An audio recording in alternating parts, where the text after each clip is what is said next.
Okay, Rich, debate is raging right now in Democrat-run cities and states across the country on whether or not to assist or resist Trump's mass deportation plans. Chris Clem is a retired Yuma Sector Border Patrol chief joining us now to talk about this. Let's put up a map of these cities, states that are opposing the mass deportation plan. You got New Jersey up there, California, New Mexico, New York, Michigan, North Carolina, Massachusetts, Boston, Chicago, Denver, Los Angeles, San Francisco. Some of these cities have problems of their own with crime, homelessness, you name it. Gavin Newsom in California is taking a similar measure in trying to sort of build resources to help these illegal immigrants in his state. So ICE can't really do their job, Chris, without the help of the state, without coordination with state authorities. So how does the Trump administration, as it comes in, how do they deal with this? Well, good morning. And, you know, I think having a veteran like Tom Homan, as the borders are, leading the charge with this is going to be just fine for those that are pro-integrity, pro-law enforcement, and pro-immigration enforcement. You know, we have the resources. We're going to be able to respond accordingly. But let's really focus on what these blue cities and blue governors are doing. They're grasping at straws because this is a federal responsibility. They're going to get this job done, but they're going to have a talking point that's going to bring out emotions, and they're going to invoke dreamers and family separation. Reality is the president has said that we're targeting national security interests, public safety threats, and these governors and mayors should cooperate. And let's focus on working together so we can go into the jails and get these criminals, as opposed to releasing them and having to run the communities and putting everybody at risk. Why don't we focus on protecting the citizenry here in the United States and work together, rather than just, you know, cry and focus on the small segment that they want to protect. America voted for President Trump in this agenda. Even states like Arizona voted for President Trump, and we passed a pro-border security bill in the state.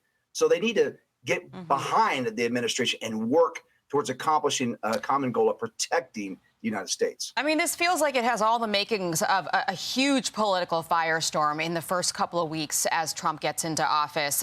I mean, we're in for a battle, it seems, where states are going to be, you know, fighting with this administration when really we should all be fighting against these cartels.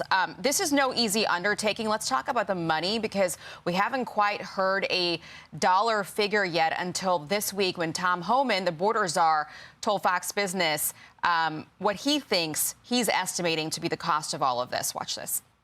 Congress needs to fund this deportation operation. They need to understand, yeah, it's going to be expensive in the beginning, but in the long run, it's going to save billions of dollars of taxpayers' money. We are talking about the biggest national security vulnerability this country has. $86 billion is a start. We need at least that to do this operation.